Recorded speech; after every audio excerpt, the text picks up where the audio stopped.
Hi good morning all. ಇವತ್ತು ಬೆಳಗ್ಗೆನೆ ನಾನು ನನ್ನ ಮಗನು ಅಸ್ಕಟ್ಟಕ್ಕೆ ಬರೋಣ ಅಂತೇಳಿ ಹೊಲ್ದ ಹತ್ರ ಹೋಗ್ತಾಯಿದ್ವಿ.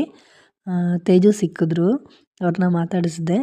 ಅವರು ಬೆಳಗ್ಗೆನೆ ಫುಲ್ ಸ್ಮೈಲ್ ಮಾಡ್ಕೊಂಡು ಈ ರಿಯಾಕ್ಷನ್ ಕೊಡ್ತಾ ಇದ್ರು ನೋಡಿ. ನೆಕ್ಸ್ಟ್ ಅಲ್ಲಿಂದ ಹೊಲ್ದ ಹತ್ರ ಬಂದ್ವಿ. ನನ್ನ ಮಗ ಆಲ್ರೆಡಿ ಹೂ ಕೀಳಕ್ಕೆ ಹೊರಟೋಗಿದ್ದ.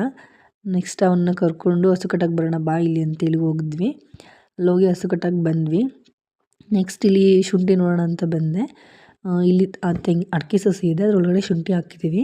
ಈ ಹೂವಿನ ಗಿಡ ದೀಪಾವಳಿ ಟೈಮಲ್ಲಿ ಹೂ ಬಿಡಬೇಕಿತ್ತು, ಆದರೆ ಇವಾಗ ಹೂ ಬಿಟ್ಟಿದೆ. ತುಂಬ ಚೆನ್ನಾಗಿ ಹೂ ಬಿಟ್ಟಿದೆ. ಹೊಲ್ದ ಹತ್ರ ಎಷ್ಟು ಚೆನ್ನಾಗಿ ಕಾಣಿಸುತ್ತೆ ನೋಡಿ, ಎಲ್ಲ ಹಸ್ರುಗಿದೆ. ಹಳ್ಳಿ ಜೀವನ ಸೂಪರಾಗಿರುತ್ತೆ ಅಲ್ವಾ. ಅಲ್ಲಿಂದ ಒಟ್ಟು ಮನೆಗೆ ಬಂದ್ವಿ. ಆಲ್ರೆಡಿ ಟೈಮ್ ಆಗಿತ್ತು. ಕೆಲ್ಸಕ್ಕೆ ಬಂದೆ. ಬರುವಾಗ ರೋಡಲ್ಲಿ ನಮ್ಮ ಮನೆಯವ್ರನ್ನ ಸಿಗ್ತೀನಿ ಬಾ ಅಂತ ಹೇಳಿದ್ರು. ಸಿಕ್ಕಿದ್ರು.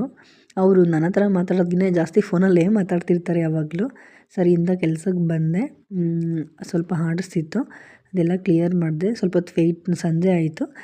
ಚಂದ್ರಣ್ಣ ಇವತ್ತು ತುಂಬ ಬೇಜಾರಲ್ಲಿದ್ದರು. ಅಪ್ಪನ ಮಾತಾಡ್ಸೋಣ ಅಂತ ಬಂದೆ. ಅವರು ಕೆಲಸ ಮಾಡ್ತಿದ್ರು, ನಾನೊಬ್ಬಳೇ ಇಲ್ಲಿ ವೇಸ್ಟ್ ಬಾಡಿ. ಬನ್ನಿ ನಮ್ಮ ಅಂಗಡಿ ಮುಂದೆ ತೋರಿಸ್ತೀನಿ. ನೋಡಿ ನಮ್ಮ ಕೆ ಆರ್ ಪೇಟೆ ಪರಿಸ್ಥಿತಿ ಇದು. ಈ ಕಡೆ ಕಾರು, ಆ ಕಡೆ ಗಾಡಿ. ಒಂದು ಸ್ಕೂಲ್ ವ್ಯಾನ್ ಹೋಗೋಕ್ಕಾಗ್ತಿಲ್ಲ. ಇದು ಹೊಸ ಕಿಕ್ಕೇರಿ ರೋಡಲ್ಲಿ. ಇವ್ರನ್ನ ಕರ್ಕೊಂಡೋಗಿ ಬೆಂಗಳೂರಲ್ಲಿ ಬಿಡಬೇಕು, ಗಾಡಿ ಪಾರ್ಕ್ ಮಾಡಿ ಅಂತ. ಒಂದಿನ ಅಲ್ಲ, 1 ಅವರ್ ಆದ್ರೂ ಟ್ರಾಫಿಕ್ ಕ್ಲಿಯರ್ ಮಾಡೋಕ್ಕಾಗಲ್ಲ.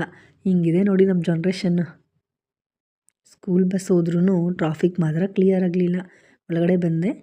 ಆರ್ಡರ್ಸ್ ಏನಿರಲಿಲ್ಲ. ಅಪ್ಪಣ್ಣ, ನಾನು, ಧನಂಜಯಣ್ಣ ಎಲ್ಲ ಮಾತಾಡ್ತಾ ಕೂತಿದ್ವಿ. ಆಲ್ರೆಡಿ ಸಂಜೆ ಆಗಿತ್ತು. ಅಣ್ಣ ನಾನು ಎಲ್ಲ ಮಾತಾಡಿಕೊಂಡು ಅವ್ರಿಗೆಲ್ಲ ಬಾಯ್ ಹೇಳಿ ಅಲ್ಲಿಂದ ಹೊರಟೆ. ನಾನು ಮನೆಗೆ ಬಂದೆ.